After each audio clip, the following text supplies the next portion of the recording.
I always used to work in restaurant to pay the bill, and to pay the rent. 1 year and a half, I lose in total 17 kilos. I choose to take my backpack and to come here, from poor people to middle class to rich people. Everything is different here. You have a lot of earthquake, you have a lot of storm, you have a lot of flooding. People coming, eating, we drink, they do karaoke, they live. Things are a little bit slowing down. Here in Vietnam is more difficult and it's much more expensive. So I lose a little bit. So I'm living illegally. No, I don't know too much about Vietnamese culture. I have some kind of judgment, negative judgment. In Vietnam, you have a group of 4 Vietnamese. One are finished, you're gonna push immediately the plate. The social system is a little bit slowed down now. It's difficult, Public school is not so good. Hospital have a lot of problems. I live in 80 square meter in Tao Dien in a very luxury area. And with my wife, we pay 18 million. The pyramid is opposite. The way of thinking are not different, they just opposite. Need to pay quite a lot if you want to access to a good education, but I used to open the door. 80% of the time, no one was replying to me, so I was very frustrated. Here you can eat for nothing. You eat a very good banh mi on the street for €1, even less, 50 cents. So in Vietnam, you need to be ready to fail a lot. So welcome to Rue Nam de Or right here at Notre Dame Cathedral. Our episode is right in this very famous Vietnamese French restaurant, and I have a very special guest today, one of the most interesting people in all of Vietnam, and definitely the most interesting Frenchman here in Vietnam. He's a restaurant manager here at Rue Nam de Or, and this is Timothée Rousselin. Hello, Mr. Ken. Bonjour, bonjour. Yeah, how are you doing? I am doing really well. Thank you so much for coming on our program. My pleasure. So I can ask you all the hard questions about your life, how you came here, and all the interesting things that you are doing. So I'm going to actually invite you over to your own coffee shop so we can sit and have a drink and then talk about your life. Is that okay? Let's go. Let's go. I follow you.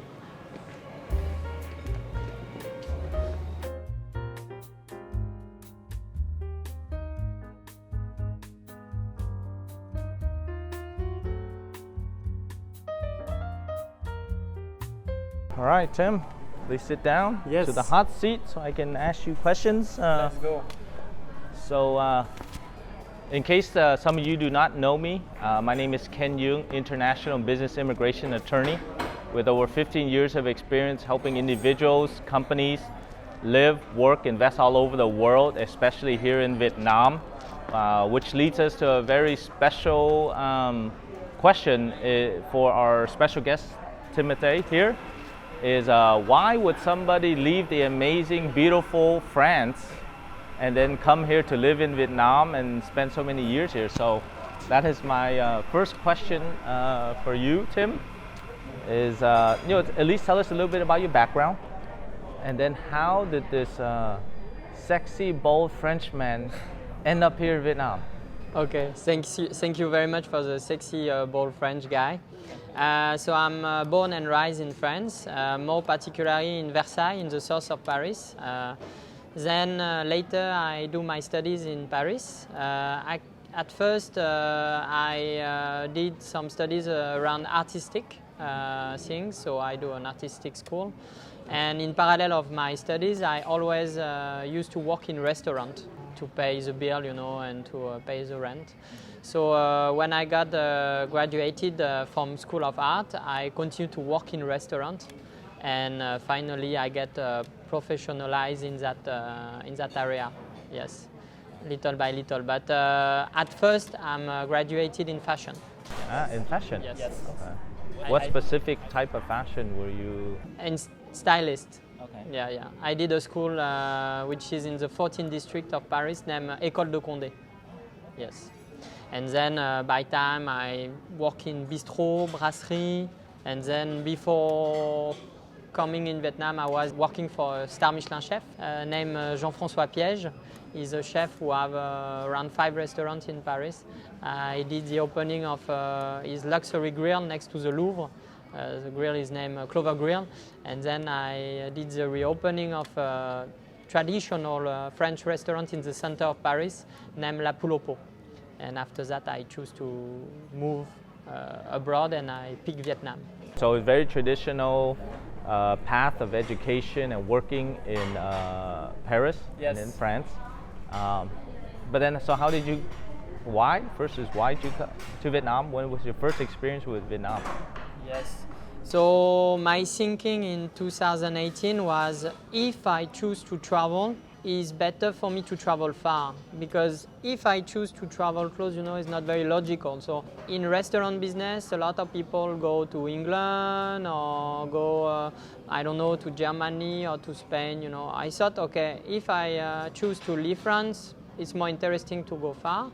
And then I thought, if I go far, it's more interesting to be in a country where people can see I'm a foreigner. So same, it avoids some kind of main destination for foreigners, Canada or Australia or USA, So all of that, I put it on the side, and then, yes, I thought, okay, which continent is interesting? Asia, and then in Asia, my logic was to go in a country which is developing, instead of a country already developed. So same, I was not thinking too much about Japan or Korea or even China at that time, because it was before. Yeah, I was thinking more about the south of Asia, and then by some discussion, and also because my parents have been on holiday that year in Vietnam, I choose to take my backpack and to come here. Through that first experience and interaction with Vietnam, what did you discover about this country?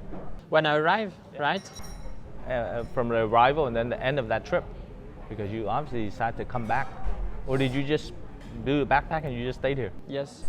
Oh, you just stayed here? Yeah, I stayed here. Wow, fascinating. No, I arrived in one time. And I put my resume on internet on 4 different websites. If I remember well, it was a travel work. Vietnam work. Yeah, 4 different, And anyway, and the company find my resume, so maybe I arrived in December, and in February I had a work. So I start to work for Vietnam the day before my anniversary, my birthday, the 13th of February. So it's quite symbolic. I'm born the 14th of February, and I start to work the 13th of February. Valentine's Day. Exactly. Okay. And the funny thing is that my short name, Tim, in Vietnamese means heart. Heart. So there is a lot of things, which make me feel comfortable to be in that country. But many times we look at our lives, it's actually the coincidences. You think it's a coincidence, but in reality, if you look at it closely, there are a lot of ties. yes, Connecting the dots of our lives. yes. And as we discussed in introduction, I strongly believe about the topic of storytelling.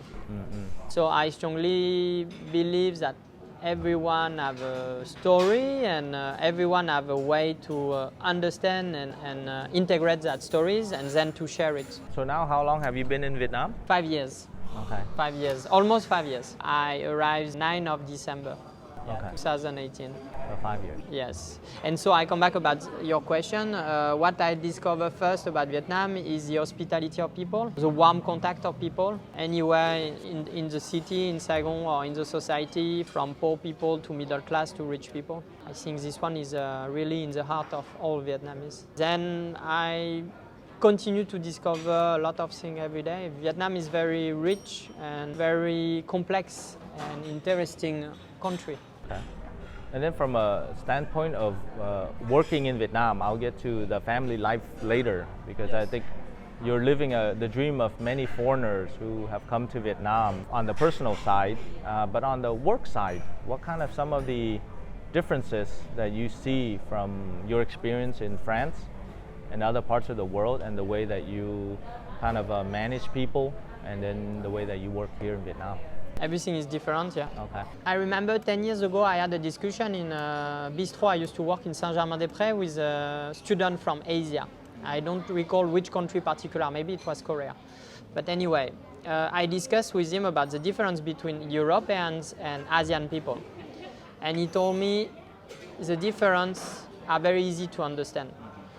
You have to imagine that the world of European is a pyramid like this, with the people on the top, and under the people, the family, and then under the family, the state, and then at the base, the nature. He said to me, for you in Europe, the most important is the individual, the person, and then all the rest is supporting it. Yeah. He told me in Asia the pyramid is opposite. Okay. In Asia you have a lot of earthquake, you have a lot of storm, you have a lot of flooding, you have volcano, you have everything. So for all Asian people there is nothing stronger than the nature. Okay. The nature is the most important thing. Yeah. Then for all Asian countries you have the state, which is very important. Yes. Okay. The family, Right. and at the end you have the individual. Okay. So he told me because of this area of priorities, the way of thinking are not different, they just opposite. Yes. Okay.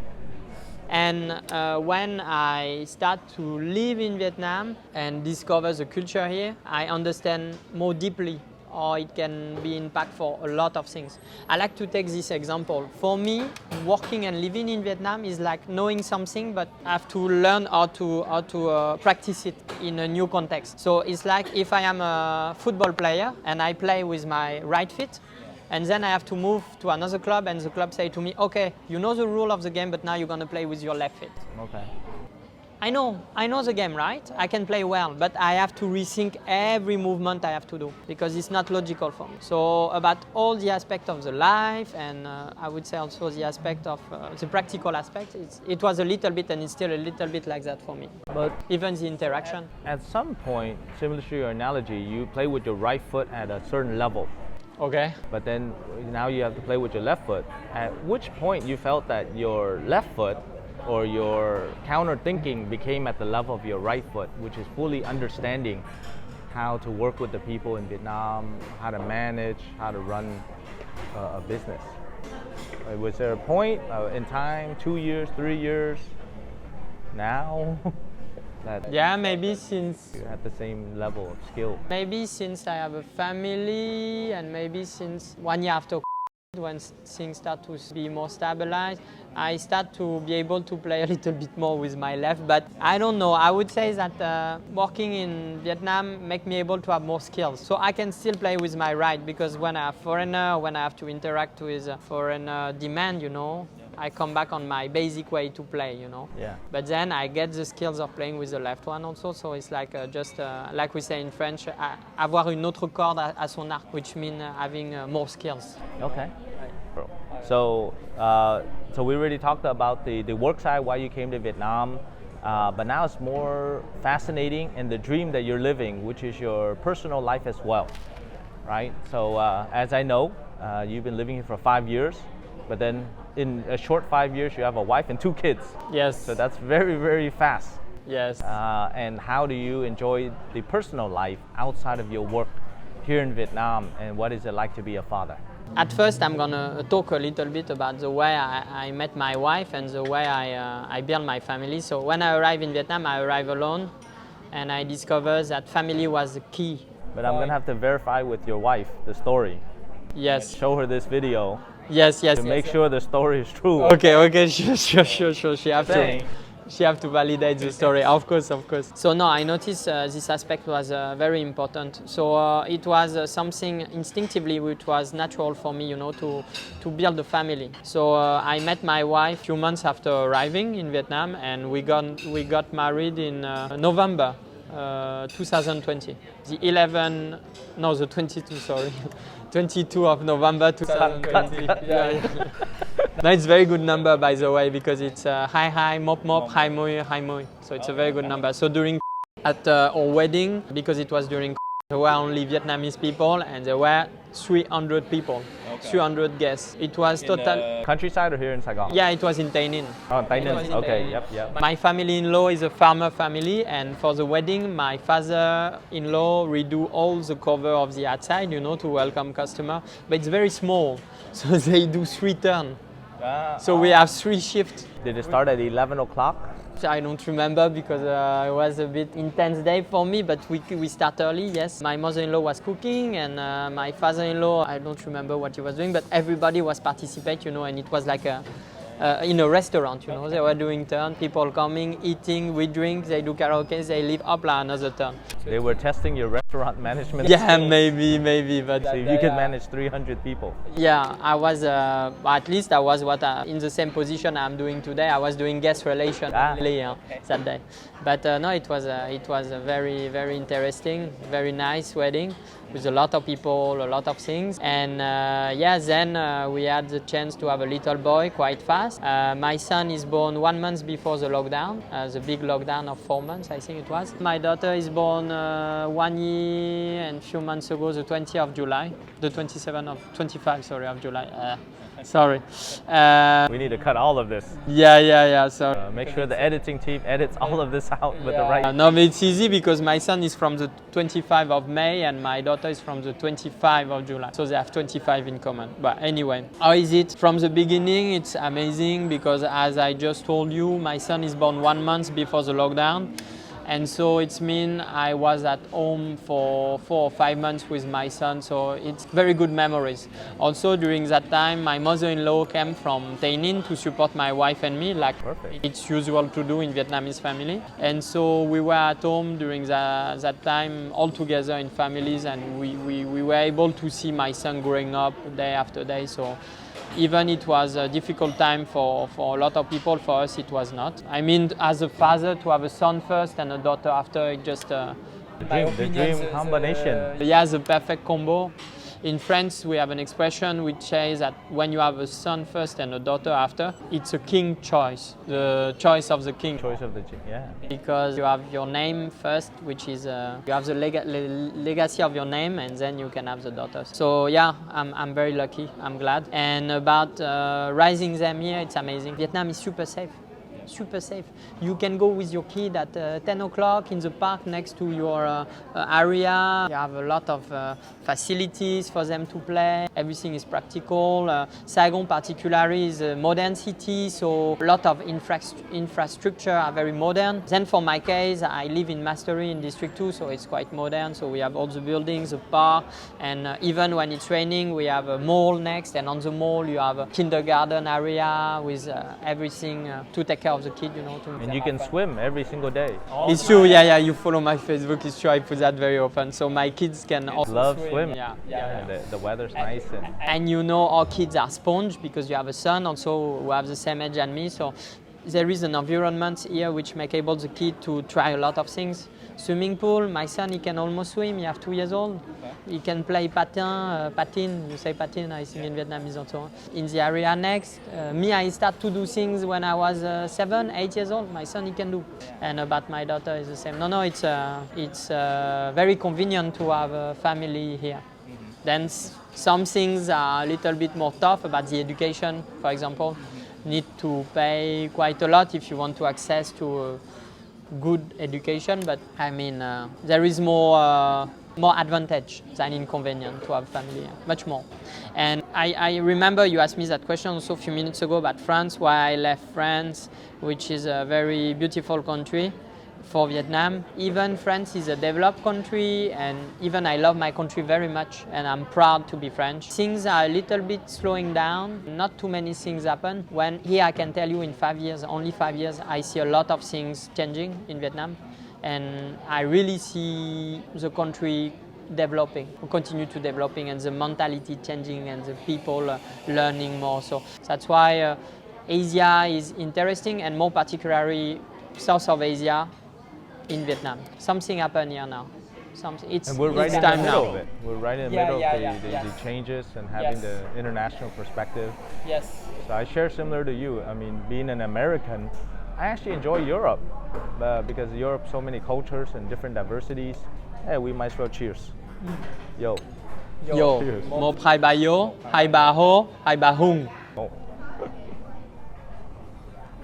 I think you're more Vietnamese than me. I don't even know that. You don't know this one? When you go to drink, you do Mop Hai Ba Yo, and then my family-in-law teach me that. Yeah. Mop Hai Ba Yo, Hai Ba Ho, Hai Ba Hung. Okay, no, I didn't know the Ho and Hung. Nice. See, I'm gonna learn from you more of the different regions and the different parts of Vietnam that has different maybe dialects, but also different nuances of their lives as well. So that brings me to the question of why I think you're the most interesting, I would say Frenchman. I can't say man in all of Vietnam. There's some pretty interesting people, but at least the most interesting Frenchman in Vietnam. And here's the reason why. I think you have a great artistic inspiration. You are probably serving the toughest strata or group of Vietnamese, which is the celebrities, also the business people. And I know my buddy Rad Kivik comes here all the time. He's so difficult to deal with. We're gonna have to show him this video as well. So, and then your TikTok channel is super funny. Your social media presence is funny. I want to ask you, where do you get your inspiration from for your videos? And how do you come up with such innovative videos and also your transitions? Yes, so as I explained during our introduction, before working in restaurant business, I did artistic school and I'm graded in fashion design. But during my studies, I had a lot of classwork about object, about classical painting, about architecture, and all the teachers ask us the same thing during those times, is to be creative. I have artwork to give every week, and every week it have to be original and creative, and need to use a lot of media, everything we can find, use it, try things, you know. So at school I learned how to be curious about something and then building originality with what I have under the hand. So the creative aspect, sorry, I have it since I'm a kid. But then I develop it more at school, and then I keep it in restaurant business. So even before in Paris, in the different place I used to work, I was not using social media, but by my interaction with the customer, I was very creative, and I saw that it was a game changer. But you know, so the TikTok channel, super interesting. I know you have a YouTube channel, your social media is super fun. What do you see moving forward for yourself in the next 5 years regarding your work, regarding your personal life, and do you ever plan to move out of Vietnam? No. Actually, I plan to stay. I plan to stay because, once again, I think the context is good actually for the country, and now I'm able to understand more about the culture, a little bit about the language, and my family Vietnamese, and I mean, I invest myself in the fact to be integrated to that society, so there is no reason for me to, you know, to not bet on this country. And I really like this country and the culture, so no, I see myself here in Vietnam, and I hope one day be able to open my own business. I don't know when and I don't know how, but yes, I wish to be able one day to have my own place, my own theater, you know. Because wine is one of my knowledge also, so I start to get passion about it 15 years ago by working in one bistro in Paris, and then by years I get more and more interest in the different establishments I used to work in.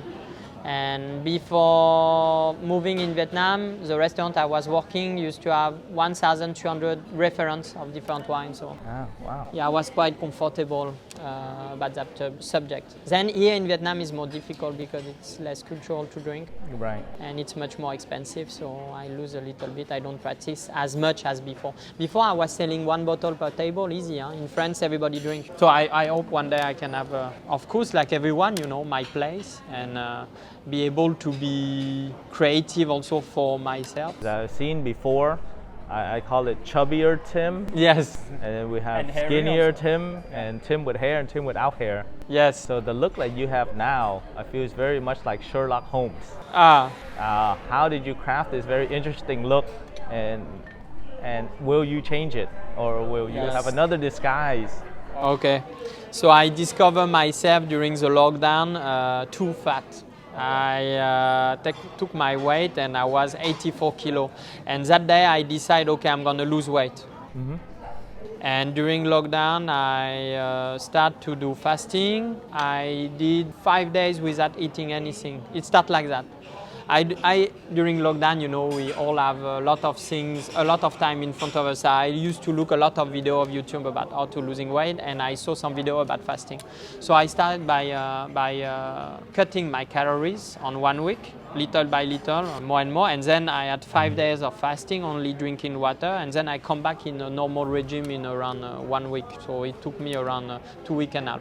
During that time, I discovered I can manage my body, you know, I can shape my body the way I want. Yeah. Maybe during those intense fasting, I lose 3 or 4 kilos. Okay. So I start to feel more comfortable. So then I take the habit to have regular exercise and to be careful on my diet.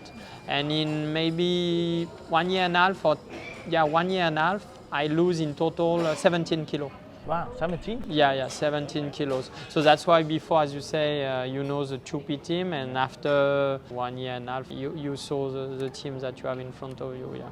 So because our audience is abroad and they really like to know, you know, you've been here for 5 years. Yes. So you're married to a Vietnamese woman, and what is your immigration status? Are you here on a work permit? Are you here on a temporary residence card? Or temporary residence card based on marriage? Or are you living here illegally, Tim? So I'm living illegally? No, I have a work permit and I have a resident card, which is issued with my working contract. Okay. Every 2 years. Okay. So you didn't decide to use the TRC based on marriage to a Vietnamese citizen? I start to think about it recently because I'm very bad about everything which is administrative. But yes, I start to consider about it, but I didn't did it so far.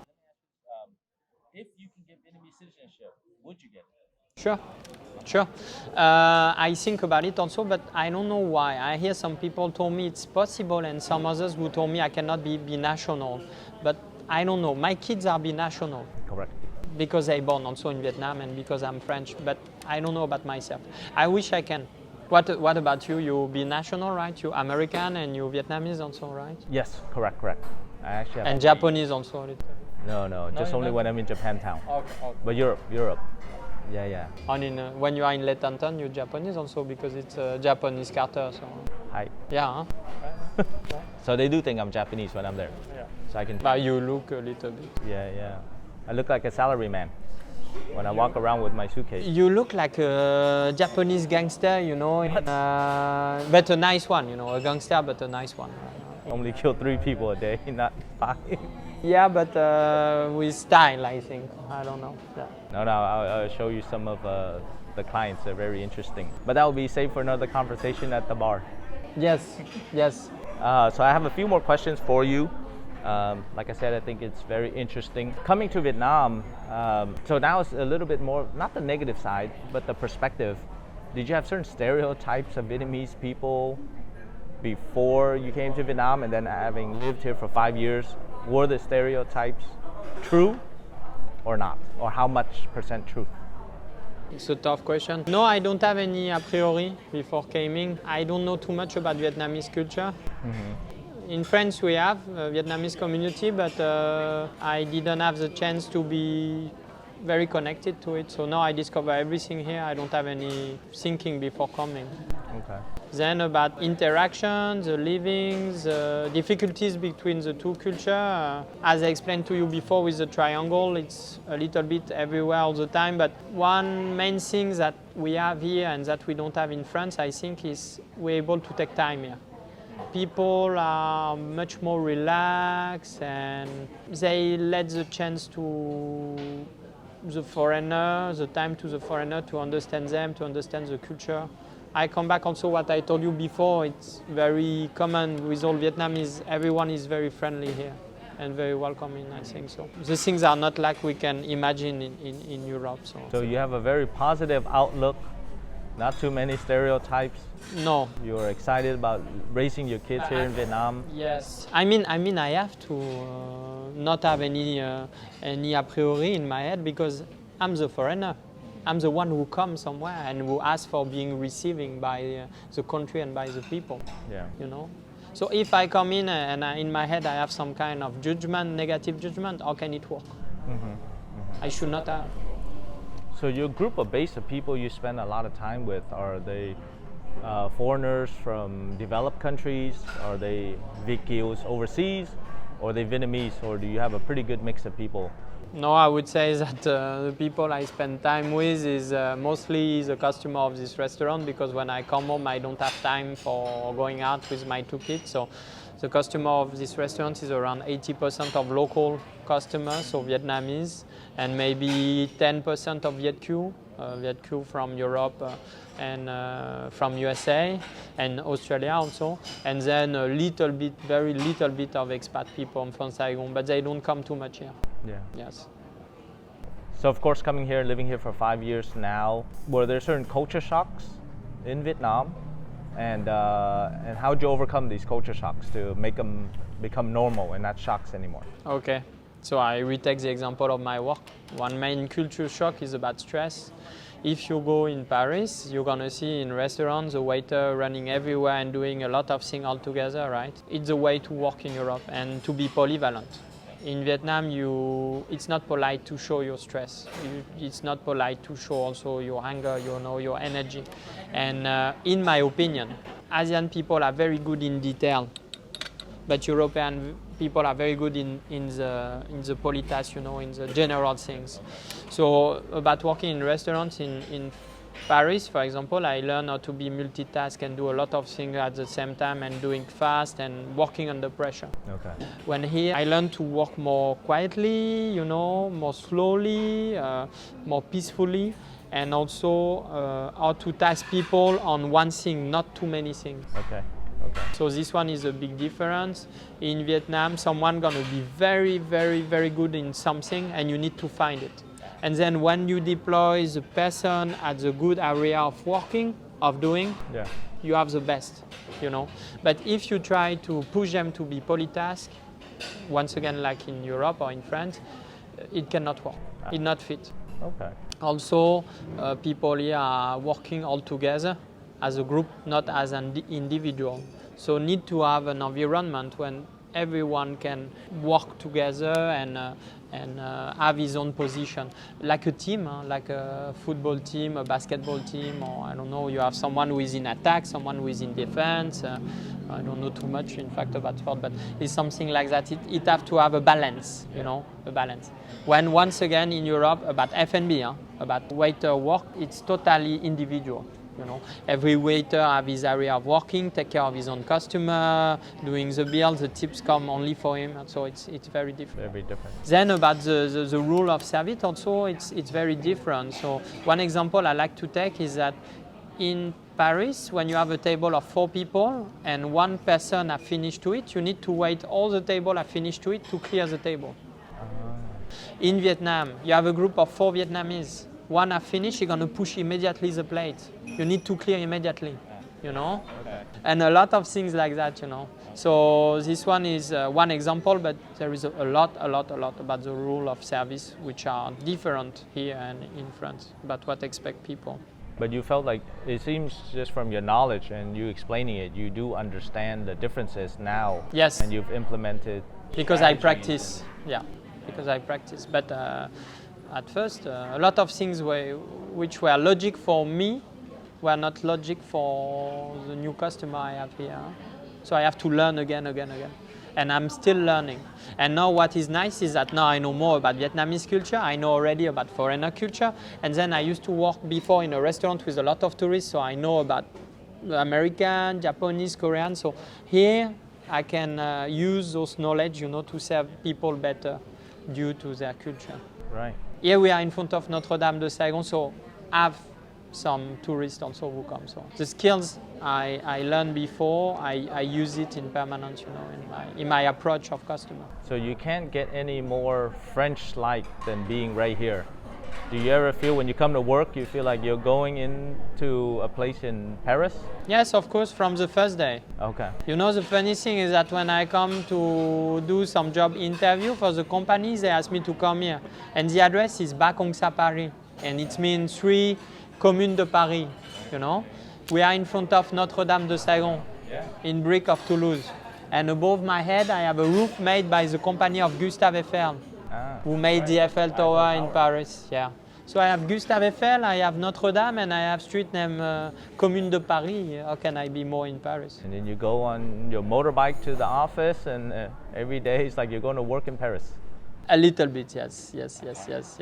But I know that your Vietnamese throughout the years have gotten a lot better. Yes, thank you. And how do you feel that the language skills have helped you in your service of your customers? If I don't speak in my area of working, I cannot work. Because my main work is to be on the floor, to welcome the guests, to take order and to understand when there is a problem and then to solve the problem and then to apologize to the guests. So when I start to work in Vietnam, due to the base of customer we have, which have local, I discover I have to learn the local language. Vietnamese have this in common with French people, that they're very proud of their culture, very proud of their language, and sometimes they're not very fluently in English. Oh, okay. Or sometimes they are, but they want to speak Vietnamese. So here when I start to work, I used to open the door and say automatically, hello madam or hello sir, but maybe 80% of the time no one was replying to me. Okay. So I was very frustrated. So I start by learning basic words to welcome them. Chào em, chào chị, chào anh, chào chú, chào cô. I saw something happening when I start to do it. So then little by little, I continue to improve about it. Then about restaurant, you know, the base of word used in a restaurant is quite short. So I'm gonna welcome you, I'm gonna guide you to a table, I'm gonna bring you a menu, I'm gonna ask you the order, what do you want, then I'm gonna tell you have a good meal. So all those basic words, you know, day by day, by practicing service, was able to integrate it, you know. And you have also to imagine that the core value of a restaurant is that every table is a different world. So in one table you're gonna have young people, in another one you're gonna have a family, in another one you're gonna have a new couple, or you know. So this configuration make able the practice of a language or the understanding of a culture very efficient, you know. So by that way I learn Vietnamese, and then with the staff also, because the staff is I'm the only foreigner for the company, and a lot of my staff don't speak English. So I learn by basic word for service, you know, marker, open the door, quét lá, so clear the leaf outside, the order, bang, yi mui mop, go to order the table, D11, that kind of thing. And then do you use that language at home too with your no, with my wife I speak English, but then when my mother-in-law was here to help us for my son, I have to practice Vietnamese. But to be honest with you, my mother-in-law come from Tây Ninh, and even now sometimes when she speaks to me I say yes, but I don't understand everything, because she have a way to speak a little bit strange. Like for example, instead of, if I say chị ăn cơm chưa, instead of say ăn rồi, she's gonna say ăn rau. So me instinctively I'm gonna think, okay, she eat vegetable, or no, it's mean ăn rau. Yeah, she say ăn rau, ăn rau, xin lão, loi they say lão. So this one is just an example, but it's a little bit like this for every word. I don't even understand it. Yeah, so like a Minh Chung, you know. Yeah. It's a little bit like that, so it's a bit difficult. But anyway, sometimes I try to speak with her in Vietnamese, with my wife in English, and with my kid in French. Yeah. I'll have to get back to that later as well. But I want to ask you about the cost of living here, right? Many of our audience wants to know about, you know, as a foreigner living in Vietnam, how do you compare the cost of living from housing to childcare to general expenses compared to, well, I guess Paris is. This is Paris and Ho Chi Minh.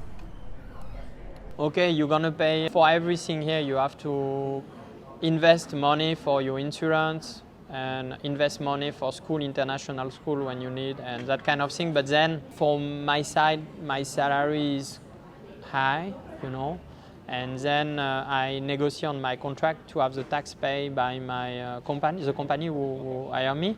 So it means everything is on my pocket. And when in France you are taxed about everything all the time, you know.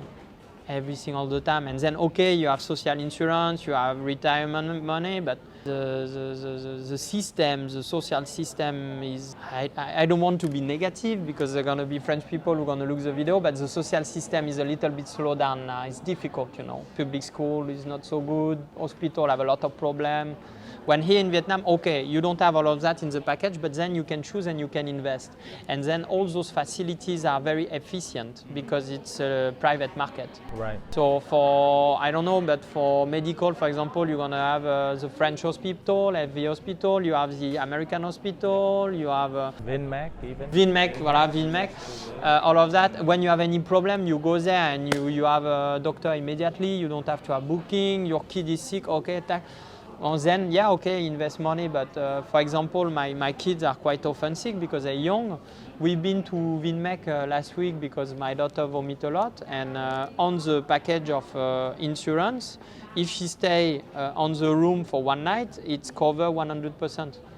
And this packet of social insurance is also what we call a saving account, so it's the money we can get back in 15 years or I don't know how you call it in English, but anyway, so we invest on it, but we will take back the money in 15 years, you know, it's an investment. So when you know where to place your money, when you know about good place in Vietnam, everything is quite easy. About international school also, it's a cost, but the quality is so good, you know, and it's 5 minutes from my apartment. And about the global cost of living, I live in 80 square meters in Tao Dien in a very luxury area, and with my wife we pay 18 million, maybe 700 euros. Yeah. When in Paris I was paying 800 euros for living in 17 square meter. But inside 17 mét vuông. Yeah. In a 17 square meter. Was it within a house of multiple people? Yeah, in a very old apartment, very cold in winter and very hot in summer. I pay less and I have swimming pool, I have a gym club. In the area I have a park for my kids, the school is 5 minutes away. Yeah. No, life is much easier here for myself. Huh? That's because you make high salary. I don't know, but I would say that I have good condition of living. True. Because imagine if you had the same salary in Paris. Yes. You might be considered poverty. Yes. Because the cost of living, aside from just the accommodations, but food, yes, transportation, yes, then all the taxes. Here you can eat for nothing. Huh? You eat a very good banh mi on the street for €1. Huh? Yeah. Even less, huh? 80 cents, something like that, yeah. Yeah. So well, then you don't eat street food every day, but even you go to a restaurant and you have a good meal, how much you gonna spend? Maybe €10 per person if you want to eat good. Unless you eat at Rue Nam de Or, then you spend a lot more. Yeah, it's around that also, but then you see you have a cadre, yeah. Yeah, and then you get the view and you get to hang served out. by a French guy, so yeah. Correct. It's increased the cost. That's true. But now the cost of living is very lower, yeah. Mm-hmm. Yeah. So many of our audience really wants to move to Vietnam, and seeing your successful move to Vietnam here, what kind of tips would you give them to relocate to Vietnam?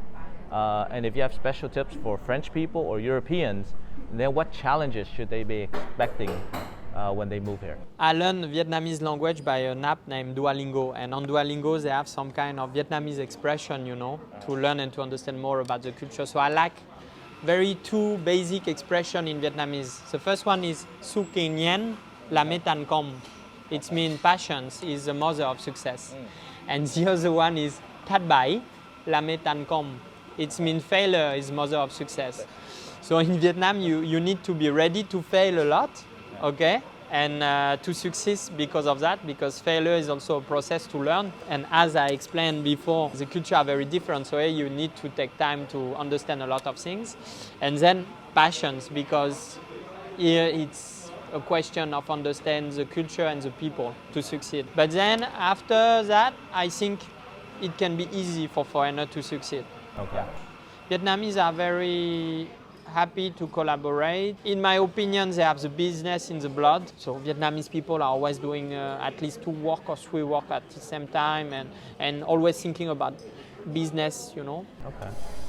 And then, as I can see, a lot of companies growing up very fast here, and investment comes. Also, Vietnam have a strategical position, as we know, because Vietnam is not aligned too much on one country or another. So, for example, when there is a conflict between China and US, for example, I don't make any judgment, you have some interests which are moving in Vietnam. I think it's the case of Nike. Nike have moved a lot of factories in Vietnam.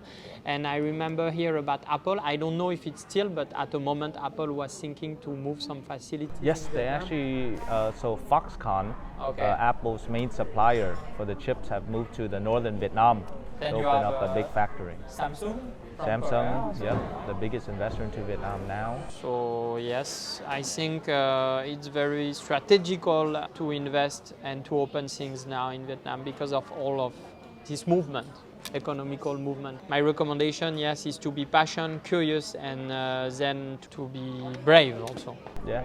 Yeah. Speaking of being brave, the restaurant or F&B, food and beverage business in Vietnam, what are your thoughts about the industry? And then specifically, you run a very successful restaurant here. What are the keys to building a successful restaurant or F&B business here in, let's say, Ho Chi Minh and then in Vietnam in general? The position of the place. Okay. Of course, this one, the location. There's really only one right next to. The proposal, this one, but then also the living environment. So the service staff. This one, I think, is actually everywhere around the world is not understand too much. I mean, the focus is put always about the cooks and the kitchen, which is very important. But I think for a few years we forget also the staff of the restaurant, you know, the waiter, the barman, all of those. And this one is very important. I give you an example. Me before, when I was a student, I used to go in some place, not necessarily because of the product, but because I have a good conversation with the barman, or because I like that waitress in that place, or because I think that director of restaurant was very charming. Yeah. So all those aspects are very important for a business. You need to make it living. Okay.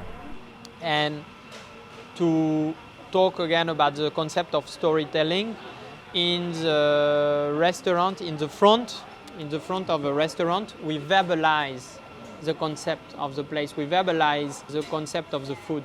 And this aspect is essential for everyone. Okay. We go to movies, we go to cinema to see movies and to hear about stories, right? We buy a book because we want to see stories. And we go, in my opinion, in some restaurant or in some coffee for the stories they bring to the customer also. Yeah. And I definitely agree. And I kind of equate your position similar to the Daily Show in the United States. A movie, you go once a while. But a restaurant, it's a daily story you tell every single day. Yes. And you have to entertain every single day. Yes. What is the pressure like to have to entertain every day? It's permanent, because you need to understand who is in front of you in permanence.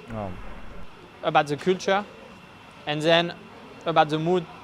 Some people from some country like to joke about that thing or those things. Some people from other country don't like to joke, but like to talk about that thing or that other things, you know. And then there is some days. Maybe some days you come, you don't want to talk with me, but maybe some days you come and you want to interact with me. So the pressure is permanent. You always need to understand how you can interact with the guest the way you need. It's difficult, but it's very interesting. About the culture, I like to take that example. You don't interact the same way with Japanese that you interact the same way with Chinese, right? Yeah. You don't interact with Vietnamese the way you interact with Americans. Correct. You don't interact with Americans the way you interact with Australians. American people are very interesting for F&B because I think in USA, a lot of people have to do that kind of work, you know, when they are students. Or a lot of those people have kids who are working in that area, you know, barman, waitress, to pay the studies also. Yeah. So American people naturally, and Vietcu also, Vietnamese Vietcu, gonna come to you and talk to you like a friend often, you know. Okay. Hey buddy, what's your name? Oh, your place is cool. Since when did you arrive? Very friendly. Yeah. When, for example, traditional Vietnamese gonna interact with you, but not too much. You know what I mean? Yeah. The service and the customer have a distance. Correct. You know, you need to keep a distance to respect the difference. The interaction are very important to understand and to know how to position yourself for the customer. So even, for example, in USA, we're easy to touch each other, right? How about it? if you try to do that here with local, it will not be pleasant for them. Correct, correct. And then with Japanese is the same, right? Yeah. Japanese, it's more about politeness and that. So you have the entire global culture coming every day, especially for sure every week, into what we consider your domain here. Yes, maybe since 2 months we restart, because before, once again, slow down everything. But in Paris, I used to have at least an area to practice all of that. And here in Vietnam, before, and now since recently, yes, I have. Yes.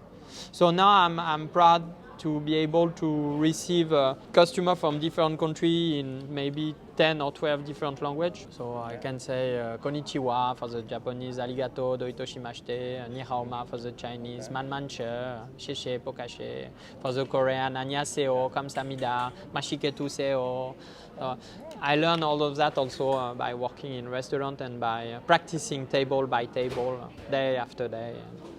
And all the European languages as well, so... Yeah, Spanish, hola, como está, buen provecho. Здравствуйте. This one is Russia, right? Russia. Yeah. Paka paka, yeah. Yeah, spasiba, yeah.